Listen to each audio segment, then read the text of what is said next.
right, well, welcome back to the Open Bible, Open Life podcast. I'm Kyle Mercer, and you may recognize, if you're a part of our church, two of my guests that I have here today. I've got the Jeffreys, David and Erin Jeffreys, on the podcast. You guys were just a part of an incredible 4-minute and 4-second video that we got to share with our church. And I want to have you on the podcast because it was an incredible story. And I want to dive more into that. But even before we do that, I love to ask our guests this. Tell me about your spiritual background. How did you guys each become a Christian? I'll go first. So I accepted Jesus as my Savior when I was 13. I really remember being in church from just a baby. Okay. Like, I just always remember being in church. So you grew up in a Christian home? I did. Okay. I did. I grew up in a Christian home. My parents were saved when I was a baby. So they had someone came and knock on their door, and they came to church, and they got saved. And so, it's just what I had always known. But it wasn't until 13 that I made that relationship my own. Mm-hmm. Okay. And where was this at? I was at a Christian school. Did you grow up in this area? No, I grew up kind of everywhere. My dad was in the military, but this was actually in Columbia, South Carolina. Okay, yeah. Columbia, South Carolina. Mm-hmm. How about you, David? Yeah, so I was saved at 11, and kind of a similar story, always been in church. Okay. And where did you grow up? So from Raleigh, okay, born and raised. All my entire family on the same driveway, aunts, uncles, cousins. Come on, the old everybody. school way. That's right. That's right. Everybody lived on the same driveway and went to the same church, but I was saved at age 11, and later in my teen years, called into full-time ministry and all of that, which led to Christian college. Okay, and you did many years. We can maybe talk about this another time, but many years of student ministry, correct? Yes, that's your passion. Yes. Was your passion? It still is. Yeah. I still greatly enjoy the ministry of students. 100%. I believe once a youth pastor, you're kind of always you're just always in that for almost 20 years, and then we stepped away and started our marriage ministry, which we're going to talk some about today. Yeah, but absolutely. So that's a little bit of my. Okay, so your guys' video, I mean, again, we don't know each other that well. We're getting to know each other better. I saw the video, heard the story. Like, probably a lot of people, was moved by it, and then also have, a lot of questions, So first of all, how did you guys meet early on? I think it was you, David, in the video. You said, we got married. It kind of starts, that's how the video starts, and then you say, and it was all the things you want it to be or it should be early on. So you guys, it sounds like, did you have a fairly easy marriage early on? I think so. I mean, we met in college. We met in 1999. Feels like so long ago when you say that. 1999, and we got married in 2001. And it really was. It was good. I mean, I feel like sometimes marriage is talked about as it can be scary, it can be hard, and it can be, but it was a lot of fun. Yeah. We enjoyed serving together and being together. Yeah. And you guys were in ministry together at this point? Mm-hmm. Oh, yeah.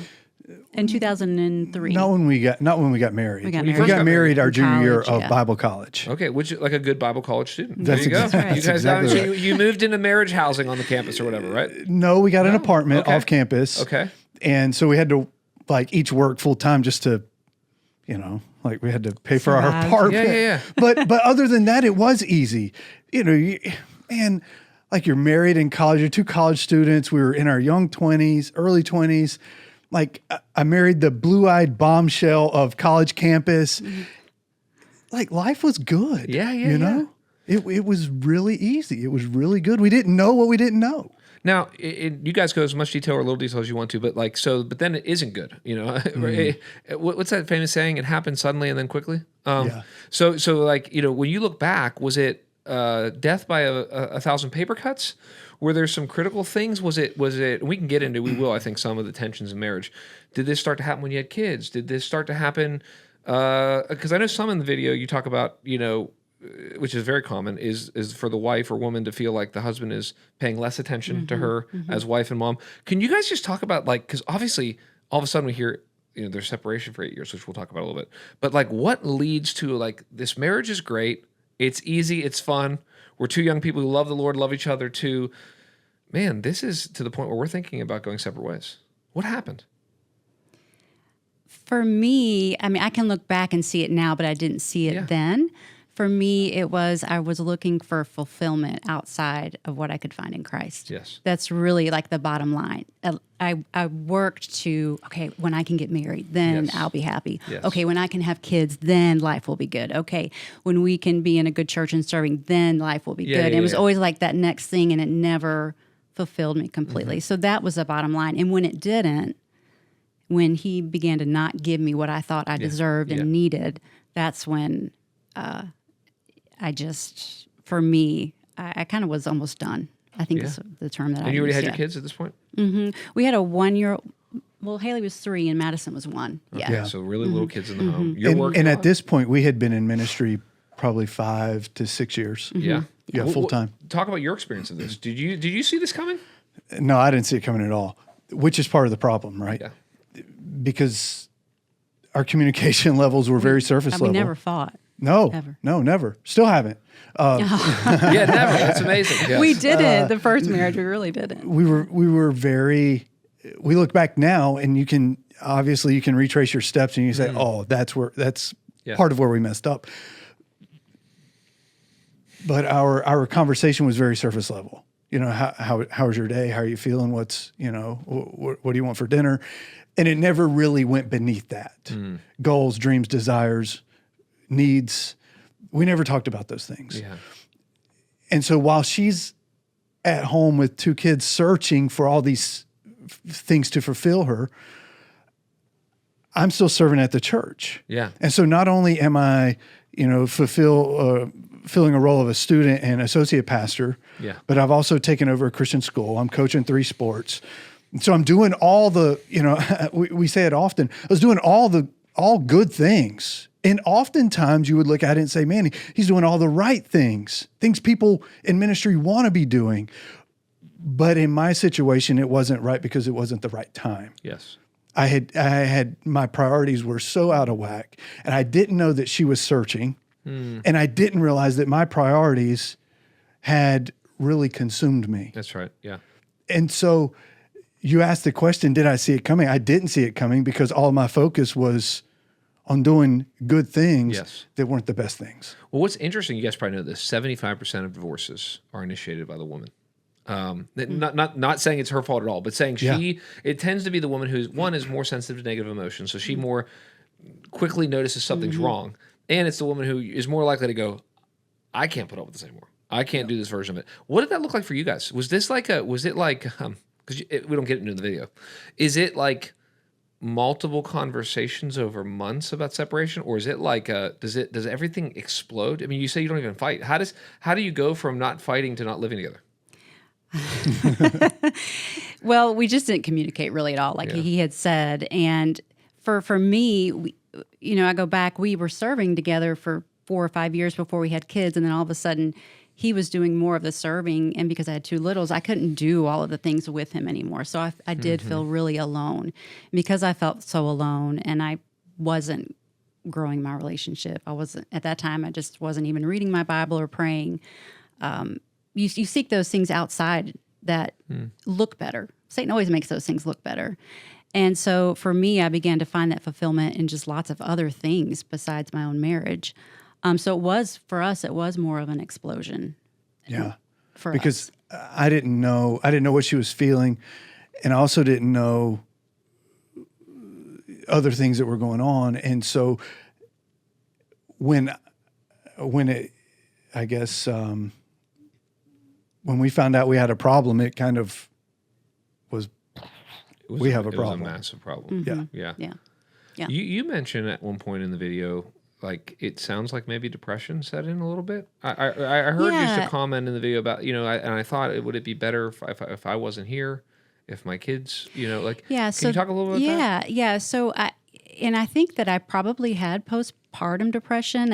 I either that just wasn't talked about in the circles I was in, or just people just didn't talk about it. And so I think that I had some of that then.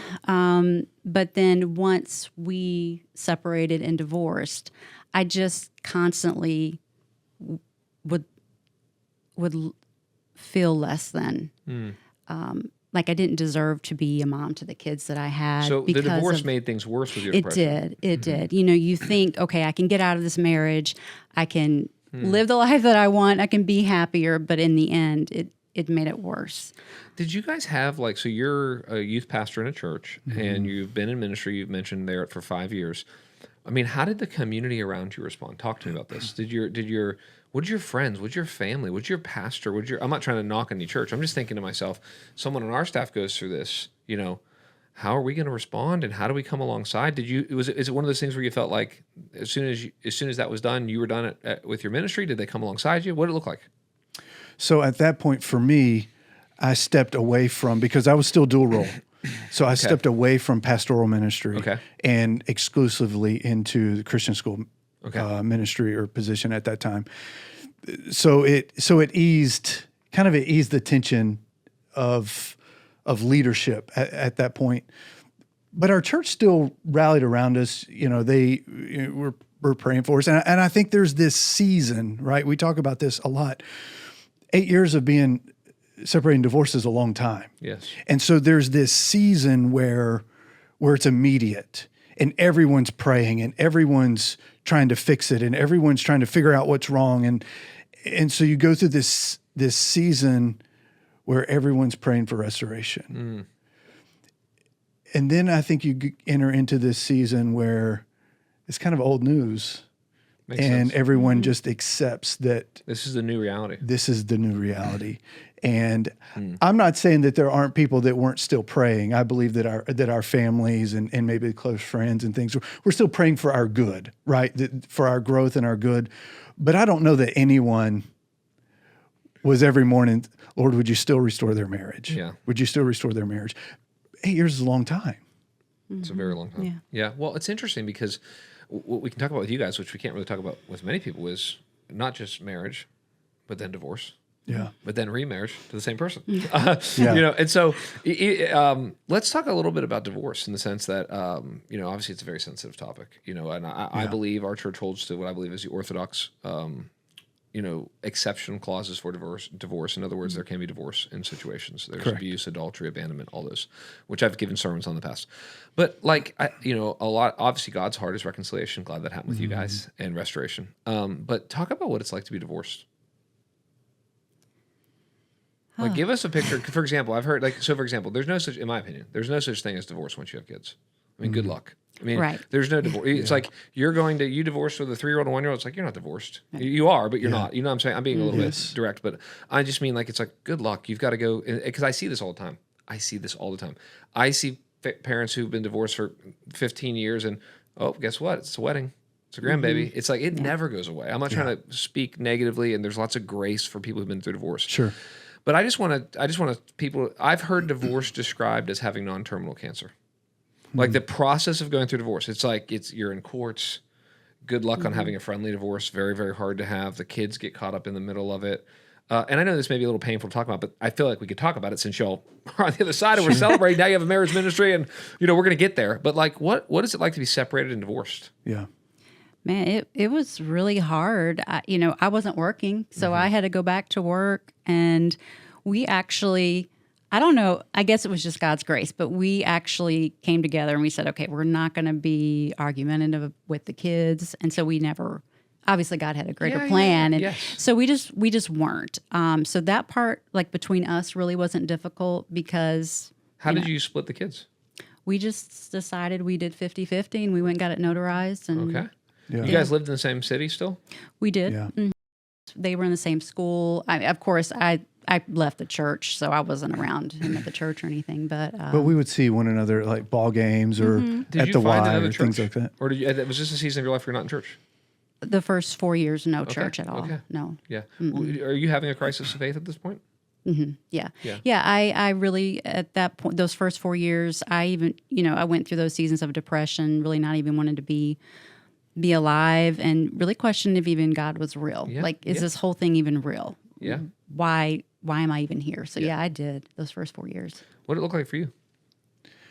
It was tough. And I would say that it was tough for a lot of reasons. The first part was really tough because I didn't understand.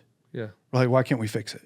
Yeah. So you would say, and you would agree with this, Erin, that you were really wanting to fix it more than. Did you say that he was wanting me? He was still trying to fix me, and we were divorced. He would send me. He would send me messages. Sorry, he was trying to fix you, maybe not fix you guys. Yes, Is that one of the well, that's. Or you give us some marriage counseling right here. Yes, okay, he did. Yes. He would try to fix. He was still trying to fix me, and almost still correct me and make me into this person that I didn't even want to be anymore. I didn't want to be related to anything with Christian. I didn't want any of that in my life, and he was still trying to. But man, I had so much to learn. Mm-hmm.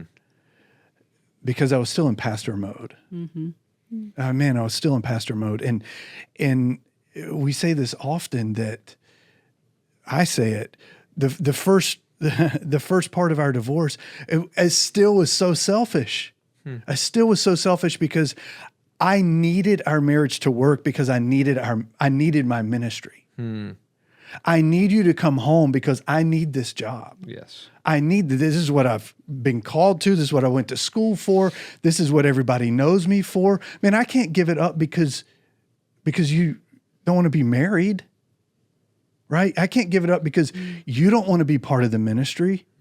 I need you to fix yourself so that I can keep this. Yeah. And man, God had to break me. How long did that take? I mean, was there a period? So we're talking 8 years. Years. I don't need. Okay, years. I would say probably. I would say 2 to 3 years that God really had to break me of that and remold my thinking in that I'm not going to fix her.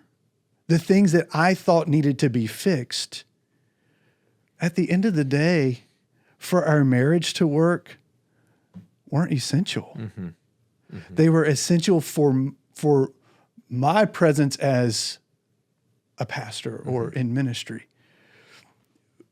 But really it came down to, am I going to fight for my ministry or am I going to fight for my marriage? Mm-hmm. And God calls me to fight for my marriage before he does my ministry. And so this is a couple years in, but even if that happens 2, 3, 4 years in, we still have 4 more years of time. What does this time look like? So you're co-parenting, you're sharing the kids. Is this a season where either of you, if you don't want to go in this, you don't have to, but is this a season where either of you thought, man, I'm going to maybe try to find somebody else? Oh, I did. I did. I mean, I didn't want to be alone. I get it. I didn't want to be alone. And so I did. And I tried it tried that a few times, getting close to someone. And there were things that just stopped me. I just couldn't move forward in working and getting engaged and getting married. There was something that would just always stop me. And then I went through a season where I just had to give all of that up rather than me chasing that husband or that life again. I just had to say, oh, okay, God, you have to be enough. Yes. What if I'm single for the rest of my life? Am I going to be okay with that? And so that's what I had to come to. Yeah. How about you? So I was because of my leadership position, there was a clause in my contract that if I pursued, other relationships, then I would just resign my position. So, and that was the Christian or past or that church's view on remarriage? In that situation of leadership. Got it. Yeah. Got it. Yeah.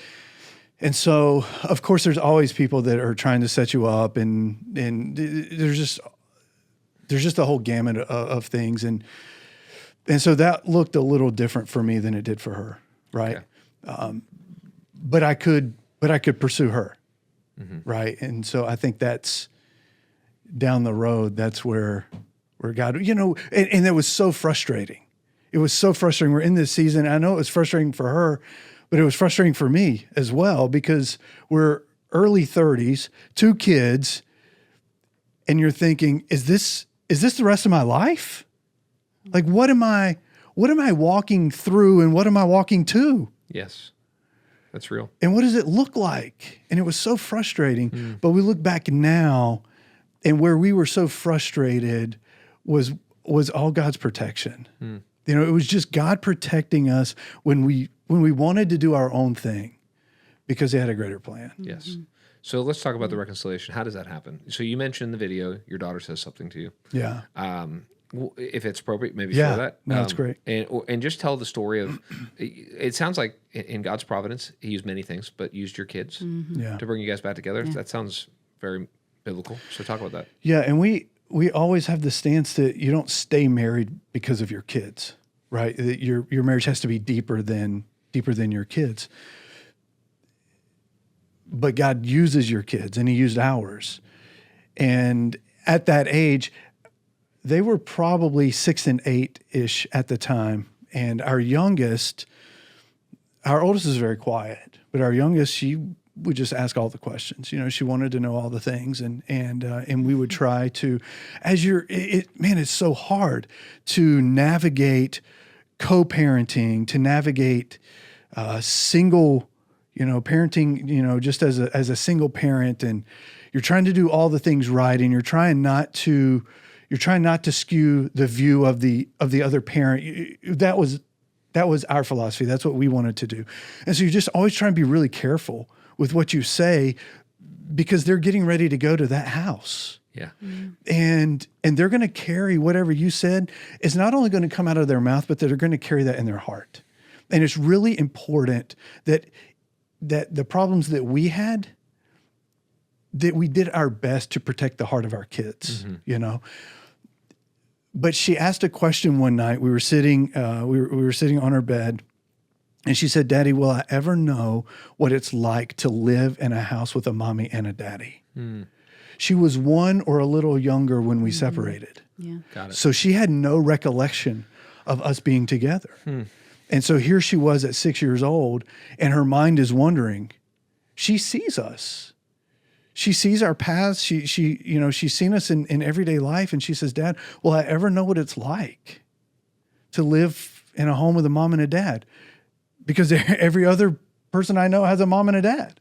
Am I ever going to experience that?" And I gave the best Christian dad answer you can give. I said, "Well, let's pray about it." Yeah. I didn't know what to say. Yeah. And there's a lot of times your kids ask questions, and you just kind of fumble through and find an answer. But that wasn't an answer that had come at a point in our relationship to where I was hoping that I could give her a positive answer. Yeah. But in my heart, I really couldn't. Yeah. And so I said, "Well, we'll pray about it. Yeah. We'll pray about that." And I don't know that I continued to pray about that, to be completely honest. We were probably 5 to 6 years in at that point. Yes. And I probably was more done praying about it than I was still praying about it. But she committed to pray about that. And the day that we were remarried, she gave us a card. And it said, "I've been praying for this day my whole life." Wow. Powerful. Yeah. Yeah. So talk about what were the steps? So she plants that seed. How do you guys begin to move toward each other again? Well, I began to move toward Erin, and she began to move away. So you back up just a little bit. God actually did use my kids to bring me back to church. It was almost as if he said, "Well, if you're not going to go, you're going to take your kids. Your kids need to go to church." So the Sundays I had them, I just started going back to church, and that's where God just began to renew my heart back to him, like to my first love. Yes. Back when I was 13, remembering those things, that the truths and the principles. And so God just really, and that's when I just had to come to that moment again where, okay, God, you are going to be enough. I would love to have a husband, but if I don't, are you going to be enough? And so I had to come to that point. And so I was, but I still was praying for a husband, and really began to pray diligently and writing out qualities that I wanted. And then David started to text me, like not just, "Hey, do you want to?" There's a Sheetz in Asheboro, and do you want to meet at the Sheetz to pick up the? We still laugh about it, but it was text about pursuing me. He would say things that were nice and trying to almost date me again, But it started very soft. Hey, I hope you have a good day today, or I heard this song and it made me think about our family, or I miss our family. Just little pieces. And it went for a long time, no answers. I mean, this was left on red before red was a thing. And like no answers, no responses. And I remember the day that it's like it came back. Thanks. Wow, we're moving somewhere. Like this is progress. Thanks. But I was frustrated because really that season of my life I saw as over and done. And so I would almost get frustrated and angry again with God. Like, I'm trying to pray for this, and this man is texting me trying to ask me how I'm doing, and I don't want to have anything to do with him. So, and not a lot physically had changed for me. I still was at the same school, same position, lived in the same house. So the things that God had worked in my life to be different were all internal, right?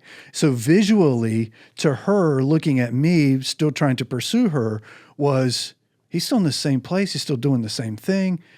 And she had walked away from that. Yeah. So what's the next step? So there's texting, so you started dating. I mean, how do you get back to a second wedding? So we started to date secretly because we were scared. Secretly? Yeah. We had one couple that would watch the kids for us, and we would just go out. Okay. Like, we didn't really tell anybody. We didn't tell any family members. We would just go places where we wouldn't know anybody. Yeah, or she had a break at lunch, and so sometimes we would go out for lunch just there in town. We didn't tell the kids. We didn't tell our parents. We didn't tell our friends. It was so scary. For about 6 months. It was scary about it. If this doesn't work out again, like what then it's like, it's been so long, right? And we failed miserably. Like we broke the hearts of everyone that we knew. And if it doesn't work, like we can't walk through that again. So I think we weren't even sure that at that point that how do we even navigate conversations of, do I still like you? Because we had a lot that was left undone. So when we began even this exchanging of text messages and going out for lunch, there were elephants in the room because there was a lot that was left undone when we called it quits. Yeah. But I guess 6 months maybe? Yeah. That we kind of... Yeah, 6 months. And then he asked me to marry him again in December. And then... December of what year? 2017. 16. 16? We got engaged in 16. We got remarried in February of 2017. 17. He's better with dates. All right. So I guess when it's your second marriage, the same person, very short engagement. Well, we were... Yeah. Because I recommend in general short engagement. Yes. Yeah. It's kind of a weird scenario, It's it doesn't happen very often. No. What do you do? And we knew for us it wasn't at this point, and we can talk about it, later, but this go round, when we were married in college, it was all about the love, right? It was, man, it was just infatuated. Like I was just infatuated with her. I wanted to just be with her all the time. It was very much the love feeling. And this time around, it was not that. It was very much a step of obedience. We just knew that God was calling us to be obedient to restore our marriage. So the steps towards marriage looked different. It was scary. He talks about the steps of obedience. That's exactly what it was, especially for me. I had hurt the man that I had fallen in love with in college, and we never really healed that or dealt with it. So I was stepping back into something that was going to require a lot of work. And for me, it was more about obedience than this love and excitement like it was the first time. Yeah. So you guys get married. Does the love and excitement come back? I think for him it did, on day one. Yeah. For me, it took a little while. Yeah, I think for me it was, I was just excited that I felt like that we saw God have a victory here. Yes. For our kids, for our family, for us. And I don't think that I knew or really realized at the time still the struggle that she was navigating. because I think it was more for her than it was for me at that time. The struggle, right? For me, it was like, yes, we're here. We're talking about on the other side of marriage. Ahead. Like we've redated, reconnected. Yes. We got engaged again. Yes. We had another wedding, a smaller, sweet wedding. Yes. But and you're kind of like, all right, I'm ready to fully go into this. And even then, you still have like, we're married, but I'm still figuring out how to remerge my life with yours, and we're all back under one roof, and the kids, and so that was 7 years ago now, ish. Yeah. Okay. So, February will be 8. Yeah. So okay, 8 years in February. You guys obviously, we'll get to this now, but you guys now have a marriage ministry. Yeah. So not that you couldn't have a marriage ministry if you didn't like each other and it wasn't working out, but it would be better if it was going well, you know? So how does it end up going well? Like, how do you guys get to the place where you're like, man, our marriage is healthy enough that we actually, and we've learned a lot of lessons. We know that. We can get that. But like that you're like, man, this is actually going to end up being one of our ministries, or our main ministry maybe. Yeah. So I think for you, it was probably almost immediate, pretty much right into our marriage, because God restored our marriage and brought us back together. And David, he sees things sometimes that I just don't understand. But he said, God's brought us back together for a purpose. I know he has, and we have to tell our story. We have to impact other people. And I thought, okay, I just felt like his part was a little bit easier to tell than mine. And I just didn't, I was so resistant to that. But for me, David forgave me from day one. Like, I never questioned any of that. Like, I felt restored and complete through him. But it took about a year for me to really accept God's forgiveness. Yes. That it didn't matter what had happened or what I had done, that I was fully restored and redeemed. Amen. And I could be used in whatever capacity he saw fit. So for me, that took about a year. And then once I came to that place, and did I come to you and I said, okay, I think I'm ready to do this. So a year into your marriage again. Yeah. Do we call it a second marriage? It's really your first. It's really your first marriage a second time. We never know what to say when people ask us how long you've been married. Yeah. Well, I have a pastor friend who he said it's the easiest. He's done one or two of these, and he said, because he's been pastor for 30 years, he said it's the easiest remarriage to ever do. Yeah. Because people go, well, under what circumstances can someone get remarried? Well, it's the same people. Yeah. They were separated. They got remarried. So praise God. Let's talk about your marriage ministry, and then from there I want to go into like just in general, spend the rest of our time talking about how to help marriages. So let's talk about your marriage ministry. So you guys, first of all, what was it called? Married for Better. Married for Better. Because when we stood at the altar, and if you use traditional vows, it's for better or for worse. Yep. No one ever stood there hoping or thinking that it was for worse. We stood there with the belief, saying, I do, because I 100% believe that this person is getting ready to make every area of my life better. Amen. That's well said. Yes. But oftentimes for worse comes and we forget the for better part. Yes. And so our desire is just that marriages would be for better, right? And we can be at any point in our marriage and there's still a better. Yes. There's still a better. You can have a great marriage and there's still a better. Yes. Yeah. You could have a catastrophic marriage event, but they're still for better. And you guys, what you do is, correct me if I'm wrong, but you guys do some traveling. You go to different, I'm sure you do more than this, but you go to churches and you do, what would you call it, a marriage conference? Yes. Or seminar? What's the phrase you like to use? We use conferences. Okay. And so first of all, if someone who's listening to this podcast wanted to find out more about that, where would they go? Thank you. It's our website, marriedforbetter.com. Married for Better. All right. Clever name. Yeah. That's right. Got it. And so you do these different places. This involves, I'm guessing, sharing your story as well as some practical tools, some helps, maybe a workbook. Let's talk about, and we can get back to particularly maybe some of your content, although I want to save, if there's certain things you're like, you got to come to the conference to get, that's fine. But I want to talk about marriage for a while because, when I think about it as a pastor, I'm mostly preaching to City's Church. I'm not preaching to the, as much as I can be angry sometimes at the culture and the confusion. Yeah. I'm not really worried in our church about the confused definitions of marriage today, so-called same-sex marriage, all that. That's not the bullseye that I'm going after when I'm talking about marriage. Here's all the things marriage isn't, But what I am concerned about is just so many people just having average marriages, whatever that means, or worse than that, feeling like, man, my marriage is a 3 out of 10. Or my marriage, a lot of people won't go to where you go. A lot of people will go where you guys are.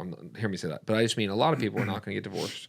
It's you know what Nietzsche said? Nietzsche said, most morality is cowardness. Deep. He basically said most people think they're a good person. They're not. They're afraid to be bad. Most people are afraid to be bad. And they are so afraid, they wish they could get divorced. Yeah. And they like pray that their wife or husband dies in a car accident quickly or something, and then their marriage could be over. Most people are too afraid to get divorced, but most people live with these, like, I don't want to say most, many people. It's possible just to have average marriages. Maybe that end up being two separate lives that become, if you have enough money and the kids are gone, you can really just begin to live separate lives. So let's talk about a couple things. Number one, what are some of the main pressure points that you guys see in marriage? You're working with people, you want to help them to have marriage for better. What are the pressure points in marriages today? I would say our number one thing that we see most often is couples just are not communicating effectively. They're like he said earlier, maybe they're just talking surface, but they're really not communicating to understand their spouse. And for us, that was kind of where the breakdown started initially. But I would say that's probably one of the number one things that we see is that people are just not communicating to even know who their spouse is so they can relate to them and they can have a great marriage. Yes. A guy I listen to, I've mentioned many times, Jordan Peterson, he says that the average couple needs to sync up 90 minutes a week. It's been he did clinical counseling for 30 years. And he basically said that you have to do 90 minutes a week. And this is the scary thing if anyone's listening to this podcast. And if you haven't been, then you have to catch up. Yeah. So you could imagine if someone hasn't been listening for 90 minutes a week for 10 years, you're going to sit for hours and hours and hours and hours just to catch up. And so there's lots of grace in all this. But in other words, you could do that 15 minutes a day. Yeah. You could do that an hour and a half a week with a date night.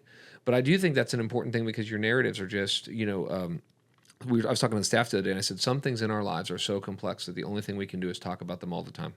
Literally. It's like, and if you're talking about the average marriage of kids, it's like you have to talk about it all the time. There's no other option. It's like, your daughter's in middle school and your son's not as good of a basketball player as you thought. And you're worried about your oldest child going to college. It's like, you have to just talk about it all the time. So I agree with you guys. What are some habits that you encourage couples to? Do you encourage dating? Do you encourage making the most of the evenings? I mean, so if some couple says to you, yeah, we're not communicating, where do we start? Well, I would say it can depend on kind of what season of life you're in. If you have little kids or they're out of the house, I mean, I don't think there's always just a straight, flat answer. But where would you have, we would kind of delve in and see where would they have 15 minutes? Where could we put 15 minutes? Would it be maybe after the kids go to sleep? Maybe it's just on the front porch. Maybe you can't even go out on a date. But it could be. Yeah, we love to ask the question, what can you do? Because we're great at excuses. And there's no one that's going to give any more excuses than a couple that's in trouble. Well said. They have all the excuses. That's why they're in trouble. And so the question then just becomes, what can you do? I like that. And that's hopeful. Can you give each other 5 minutes? Yes. Can you sit on the front porch for 5 minutes? Can you walk the dog to the cul-de-sac and back? Can you take Saturday morning and just have coffee or pancakes on the front porch? Or maybe go on a breakfast date? What can you do? It's well said. Can you cut the TV off, turn the phone upside down, and just sit on the bed and talk for 5 minutes? Yeah. What can you do? That's good. Because now we're finding resolutions. When you begin to look at what can we do? Now I'm finding resolution to solve the problem. I like it. Yeah. And I heard a pastor years ago, he talked about the difference between relating and relaxing. I don't know if you've heard this distinction, but he basically said lots of couples are very good at relaxing together. Like it might be like, I can think of the class couple in our church. My guess is, I bet I'm right on most couples, they get into bed or to the couch and they are either watching something together or they're separately on a device, reading or watching or scrolling social media. And they are relaxing, but they're not relating. And his whole point was you can actually relax with your enemy. You know, it's like you can relax. True. It's like, let's just sit here and you good. do your thing. But to relate takes that extra, and you think about the average couple in our church, oh my goodness, they got 2 or 3 kids and a lot, because our church is young. They're in their 30s, late 20s, 30s. One or both of them's trying to work. And so there's kind of that feeling at night of like, the last kid just went down. I have to catch up, or I need my time, which people do need that. They do. But I just trying to figure out the right habits. I think, like you guys said, in mornings, weekends, evenings, but what free time do we have to do this? And we take our marriage for granted, right? Because we just think that it's not going anywhere. And we're very intentional about other things. We're very intentional about having the kids at dance at the right time, or at ball practice at the right time, or being at work at the right time, or meeting the deadline at work at the right time. We're very intentional about those things. We're very intentional about knowing what time the ball game comes on Saturday. But taking that intentionality and actually turning it to my spouse is a different type of being intentional. Mm-hmm. Because now I'm being intentional about things that actually matter and are going to move me forward, rather than things that just help me relax. Now I'm being intentional about things that help me relate. That's right. Rather than just relax. And the distractions. We just live in a distraction-driven world, whether it's our schedule, or maybe it's a lack of, or a difference in sexual intimacy, or maybe it's our phones, or even the TV, or the kids. Or you can take a couple that wants to spend 15 minutes together every evening, and how many times do they have to stop that 15 minutes for bedtime, or for another glass of water, or to answer this text message, or to plan an appointment for tomorrow. And that 15 minutes may take 45 minutes. Well said. And now we don't have 45 minutes every night. Yeah. So now we don't do it at all. Yeah, that's good. Let's talk about some other things. So I'm walking in my mind through my premarital counseling. So I don't do as much premarital counseling anymore, but I did a lot the first 5-6 years of our church. And when I first put premarital counseling together, I've never led marriage conferences, but I basically just rate what I do on everything. It's like I try to read everything I can find, and then simplify it, summarize it, and go, okay, what are the main things that people talk about? So we talked about one of the main ones, the communication conflict. This would often as well be things like learning how to actually apologize, learning how to actually forgive, all that, which we don't actually have time to talk about a lot. Another big category is roles and responsibilities, and all of that covers everything from who's working when to, all of the duties of the home. We had this a couple that in our church, we have a lot of couples getting engaged. And I tell them, I'm like, man, I'm so excited you get engaged. Your relationship has permanently changed. Because even an engagement is the first time the couple stops looking at each other in the eyes and starts looking somewhere else and going, are we doing a buffet or are we doing a sit-down dinner? Are we, what did your dad say the budget was? You want to invite 250, we can only invite 200. What 50 are we cutting? Yeah. It's like, welcome to marriage. And so what happens is I don't know if you guys have any, I'm stopping at each little stop on the road right now. I'm going, what do you have to say about this? So when it comes to roles and responsibilities, however language you would use for that, do you guys talk about that in your Marriage for Better? And do you have any advice for couples who just feel like there's just a lot of conflict? Because it's almost like this. We fight about everything. We fight about who does the dishes. We fight about who's going to take care of the kids on the weekend. We fight about our careers. Like, obviously, outside of, yes, have communication. Do you guys have anything to say about that? I just really believe that there are times where that third party, marriage coach, right? For us, when we got remarried, one of the first things we did was we got marriage coaches. And it helped us navigate a lot of the issues that we just struggled to navigate on our own. Yeah. And I think that those are important things. And so we always try and bring in a mentor, or someone who can sit down and say, well, what are your strengths? What are you good at? Because I'm the best at everything. No, but really, what are you good at? Like, what is your strength? What is the positivity that you bring to the relationship? And then what do you bring? And then where do you come together in the middle, right? How can you help one another, move one another forward, help each other grow together, and do it all and keep a sane household? Yeah, it's hard. It is hard. Yeah. you have to get through that surface level conversation. That's good. Right? You have to sit down. We call them I need conversations. Go to we go to an adult place. Go to Starbucks. Don't do it at home. It's not in the kitchen. It's not propped up against the kitchen counter where there are things that you can throw or sling or hit someone with. Go to some place where you have to act like an adult, right? Go to Starbucks. Sit down and say, these are things that I need. These are things that I desire. These are things that I want. These are dreams. These are goals that I have. Together as a couple. It was never in our first marriage did I ever look at her and say, what are your dreams and goals? I didn't even know she had any. But now we talk about those things. Great. Right? Never in our first marriage did I look at her and think, wow, God has gifted her with an incredible opportunity to impact. I was the youth pastor. Yeah. Now, on this side of it, I would much rather sit back and watch her, right? Like I'm all about that because we've been able to have those conversations of what are our needs, our feelings, our desires. I love that. And I love, the only thing I'd add, I agree with everything you said, is I think that the opportunity in marriage is to figure out a win-win. Yes. Like, it's not the zero-sum game. It's not the scarcity mindset. It's like, okay, anything. How could we have the work-home life, whatever it looks like, that we both want? Yes. That it would be better than if we were not living together. Like, what's the sex life that we'd both want? What's the financial picture that we'd both want?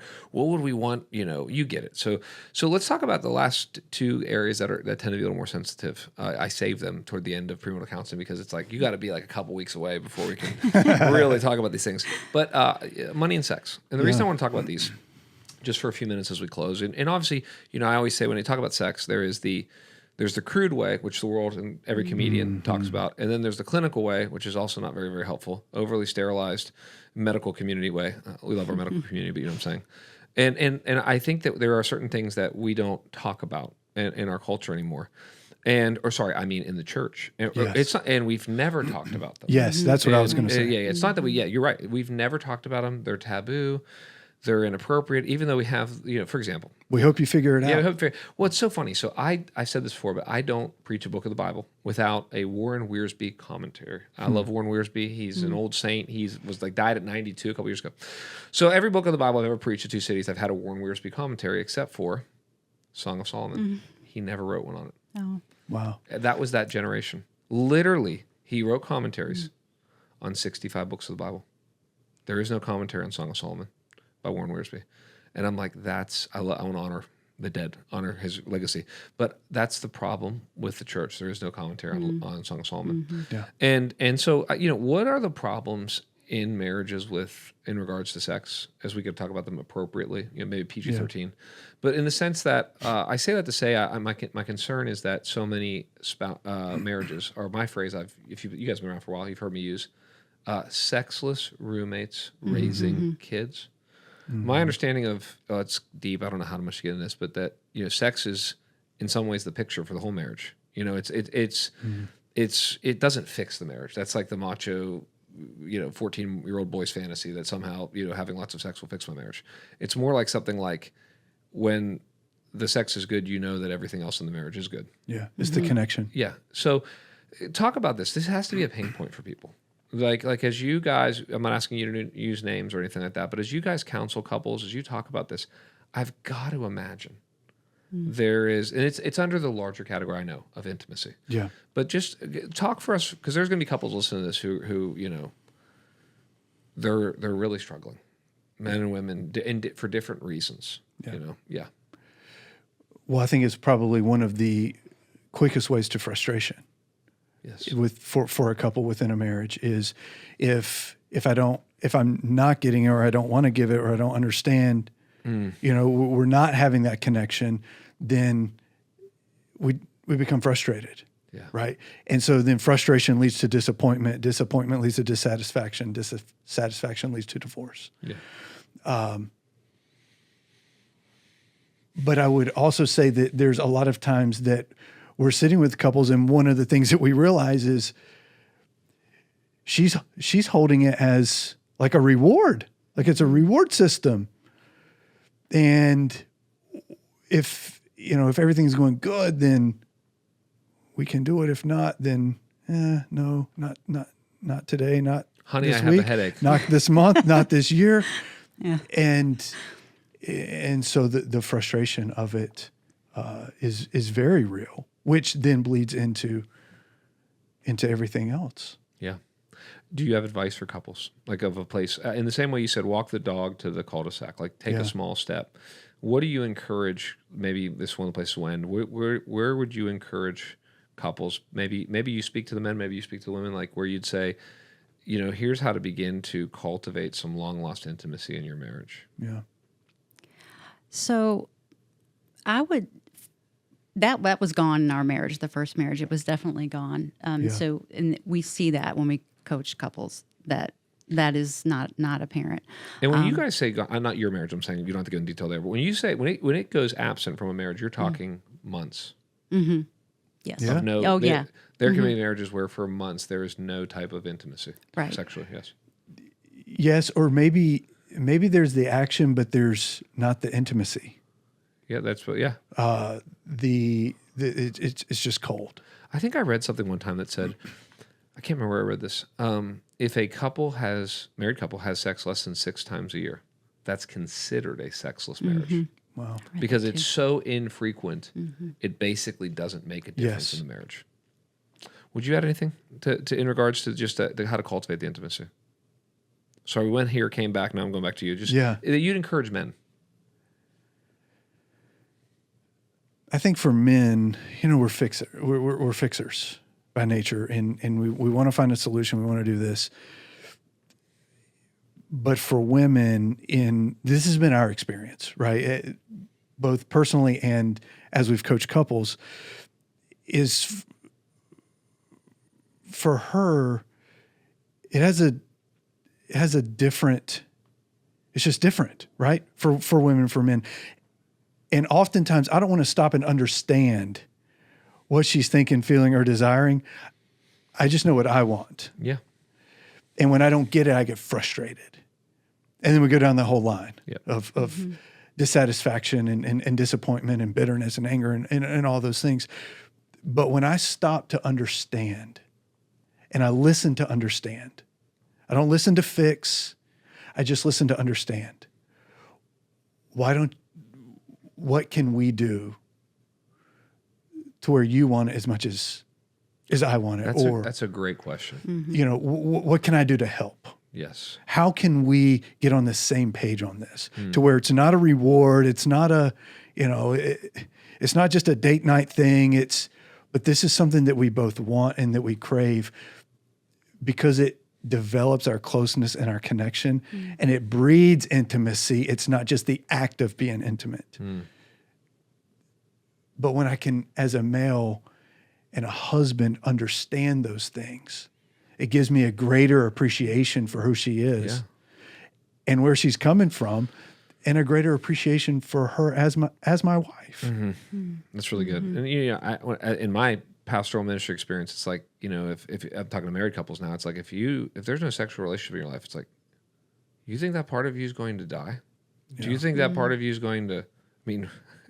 That's a deep impulse, right? You think you put that to bed somewhere else and it doesn't come up in all these ways that it wasn't designed to come up. And so, guys, thank you for coming on here today. Thank you for your ministry to young marriages and old marriages alike. Thank you for your unique story. I hope our listeners will follow you guys at.